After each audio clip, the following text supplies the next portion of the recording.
Hello everyone. So I guess SBI PO की preparation आप सबकी बहुत ही ज़्यादा अमेजिंग चल रही होगी।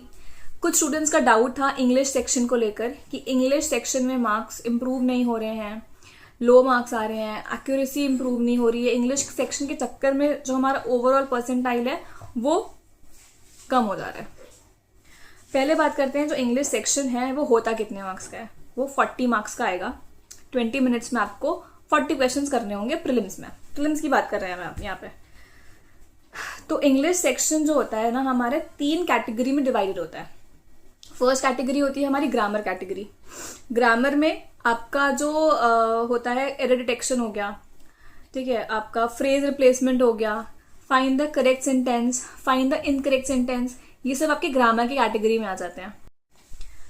तो सेकेंड कैटेगरी जो हमारी होती है वो होती है वोकैबुलरी बेस्ड कैटेगरी। इसमें क्या क्या आता है, इसमें वर्ड स्वैप आ जाता है, क्लोज टेस्ट आ जाता है, फिलर्स आ जाता है, ठीक है, या फिर जो कॉम्प्रहेंशन आपका आता है उसमें आ जाता है, कोई भी किसी भी वर्ड की मीनिंग पूछ लेता है, सिनोनिम पूछ लेता है, एंटोनिम पूछ लेता है। तो ये सब क्वेश्चन जो होते हैं हमारे वोकैबुलरी बेस्ड कैटेगरी में आते हैं।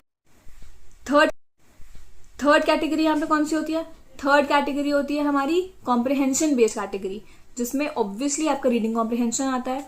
उसके अलावा एक टॉपिक और होता है जो आपका रीडिंग एबिलिटी से अच्छे से सॉल्व हो जाता है, वो होता है आपका सेंटेंस रीअरेंजमेंट या फिर पैराजम्बल्स कह सकते हो इसको। तो ये सब चीजें हैं जो आपका इंग्लिश सेक्शन में आती हैं। अब हम बात करते हैं कि आपको पढ़ना कैसे कैसे तीनों कैटेगरीज को। आपको ग्रामर के लिए आप कुछ नहीं करना है। अगर ग्रामर आपकी बिल्कुल ही वीक है, बिल्कुल ही नहीं आता ग्रामर में कुछ भी, तो एक बार आप कोई रूल्स पढ़ सकते हो। जैसे कि मैं सजेस्ट करती हूँ, जो मैंने पढ़ा था, निमिषा बंसल मैम है, उनके 120 रूल्स ऑफ ग्रामर है। वो आप एक बार बैठो, एक दिन में 2 दिन में खत्म कर दो इसको देख के। कुछ सेट ऑफ क्वेश्चंस है वो प्रैक्टिस कर लो, तो आपकी ग्रामर थोड़ी सी स्ट्रांग हो जाएगी कि हाँ SBI PO में आप कर सकते हो। थोड़ी क्या मतलब काफी ही स्ट्रांग हो जाएगी, कॉन्सेप्ट आपकी काफी क्लियर हो जाएंगे उससे। वो आप कर सकते हो अपने इंग्लिश ग्रामर के लिए। सेकेंड आती है हमारी वोकैबुलरी बेस्ड कैटेगरी और थर्ड आती है हमारी कॉम्प्रिहेंशन बेस्ड कैटेगरी। दोनों को हम एक साथ लेके चलते हैं। दोनों के लिए आपको क्या करना है, सबसे पहले एडिटोरियल उठाना है। कोई भी न्यूज़पेपर ले लो, द हिंदू ले लो, इंडियन एक्सप्रेस ले लो, या फिर लाइव मिंट ले लो, whatever you like, whichever you like, आप उस न्यूज़पेपर को उठाओ। उसका एडिटोरियल सेक्शन होता है, वहां से 2 आर्टिकल्स उठाओ और उनको अच्छे से रीड करो। रीड करने का मतलब ये नहीं कि बस सिर्फ ऐसे रीड कर लिया और छोड़ दिया, नहीं। रीड करना है, अच्छे से कॉम्प्रहेंड करना है, समझना है। स्टार्टिंग में मे भी थोड़ा सा समझने में टाइम लगे, बट जब आप 8 दिन 10 दिन 12 दिन कर लोगे ना, आपकी हैबिट हो जाएगी, फिर आपको इतना टफ नहीं लगेगा एडिटोरियल पढ़ना। एडिटोरियल आपको पढ़ना है डेली, 2 आर्टिकल्स आपको रीड करने ही करने हैं एनी हाउ। रीडिंग करने के बाद आपने उसमें से कुछ ऐसे वर्ड्स फाइंड आउट कर लिए, कोई भी डिफिकल्ट वर्ड्स है फाइंड आउट कर लिए। तो अब डिफिकल्ट वर्ड्स को आपको याद कैसे करना है कि आप उसको भूलो नहीं। मैं बिल्कुल सजेस्ट नहीं करूंगी कि एक नोटबुक बनाओ, पेन से लिखो, उसकी मीनिंग लिखो, सेंटेंसेस लिखो, नहीं।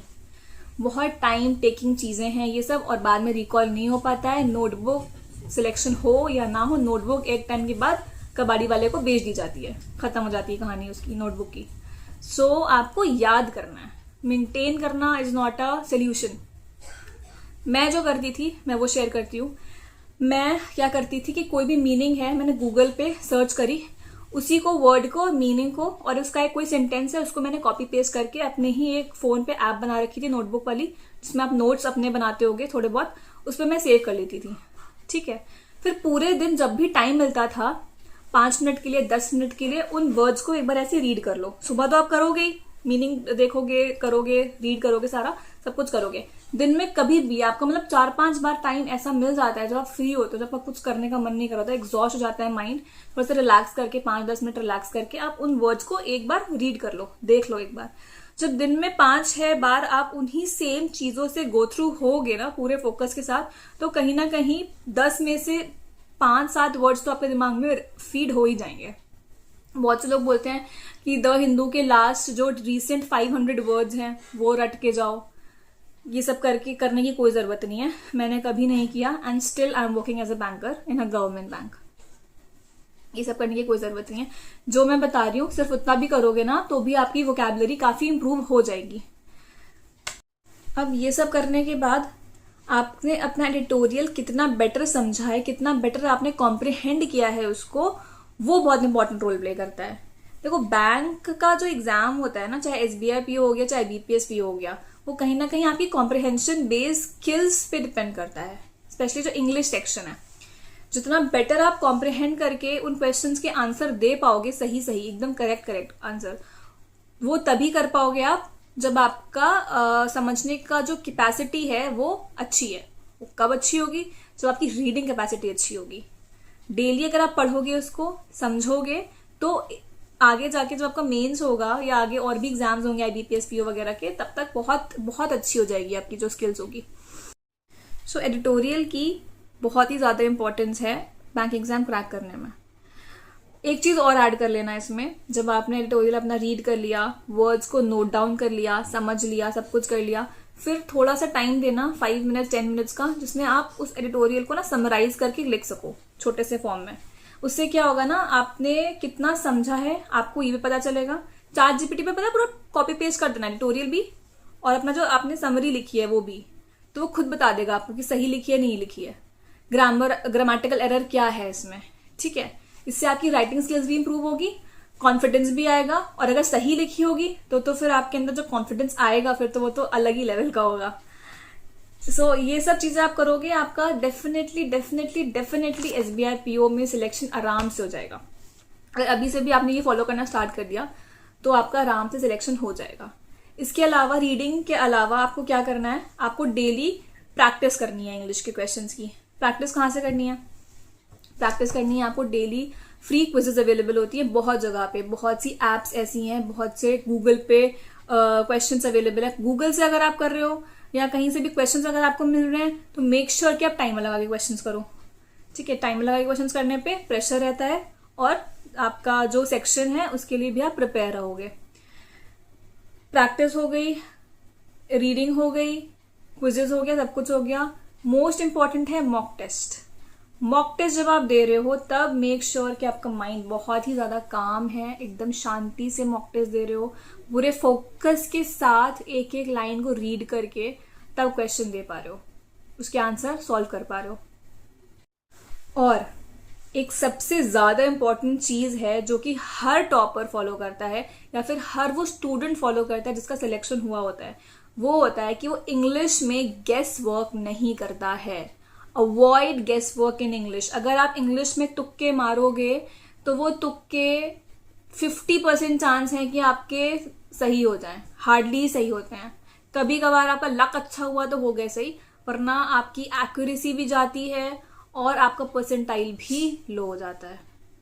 तो आपको गेस वर्क नहीं करना है, आपको तुक्के इंग्लिश में अवॉइड करने हैं, बिल्कुल नहीं मारने। हाँ, स्ट्रॉन्ग गेस आप कर सकते हो, strong guess is different thing. आपको लग रहा है कि ये रूल यहाँ अप्लाई हो रहा है या ये हो रहा है, बट आपको रिकॉल नहीं कर पा रहे हो, कहीं ना कहीं कुछ चीजें हैं ऐसी, तो आप कर सकते हो। बट एकदम नहीं आंख बंद करके तुक्का मार देना कि यार उसका तो आंसर ही नहीं आता, चलो उसका ये ए मार्क कर देते हैं, क्या पता सही हो जाए।